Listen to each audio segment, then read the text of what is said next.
χρονιά που μας πέρασε, εκτός από την αγωνιστική ομορφιά που είδαμε σε όλων των ειδών τα σπορ, είχαμε και την άλλη, αυτή που μας κρατάει το ενδιαφέρον με ένα ξεχωριστό τρόπο.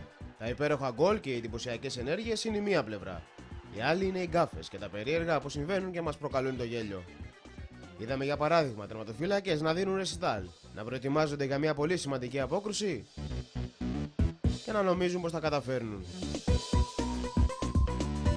Δύσκολη στιγμή για αυτή τη θέση και ακόμα πιο δύσκολη αν παρόμοιο λάθος επαναλαμβάνεται την επόμενη αγωνιστική.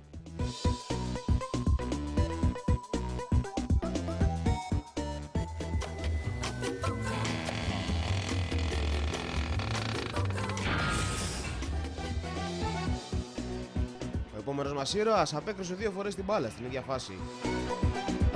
Στην επόμενη τα έκανε θάλασσα.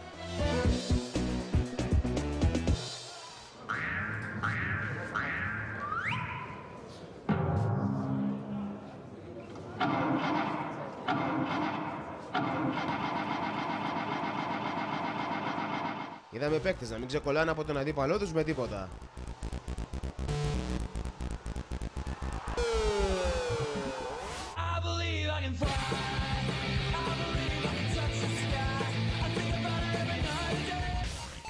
Ενώ άλλους να χάνουν την ευκαιρία της χρονιάς.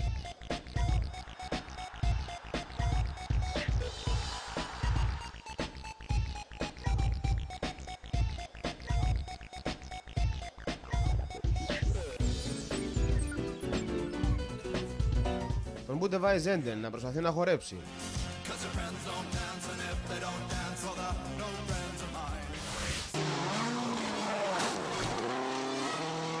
Come fly with me, let's fly away.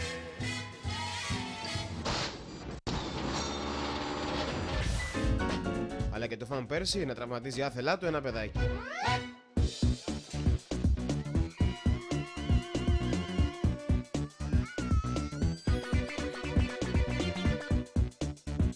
Go ninja, go ninja, go. Go ninja, go ninja, go. Go ninja, go ninja, go. Go, go.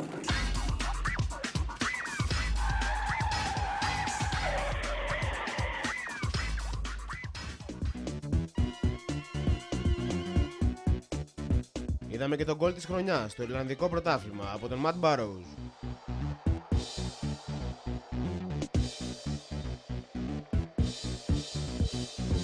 Και κάτι αντίστοιχο από τον θηλυκό Ιαπωνέζο Μαραντόνα.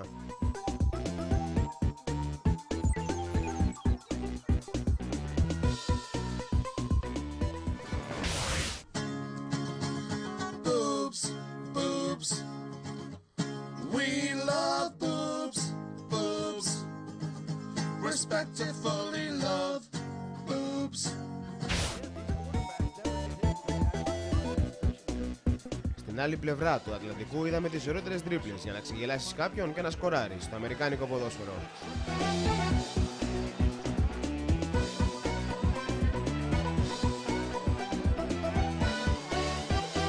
Αυτή ήταν κάπως τραβηγμένη. Αυτή ίσως είναι πιο εφικτή.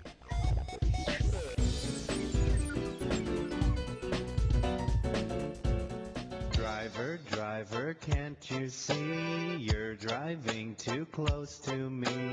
Back off, buddy, or I might just flip you off, you prick.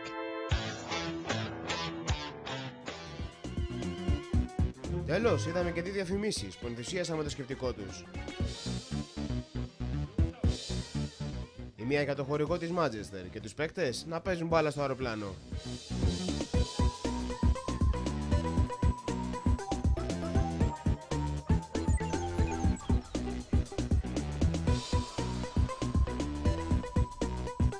Και η άλλη με την καινούργια φανέλα της Εθνικής Ισπανίας, με τους παίκτες της να σκίζονται για να τη φορέσουν.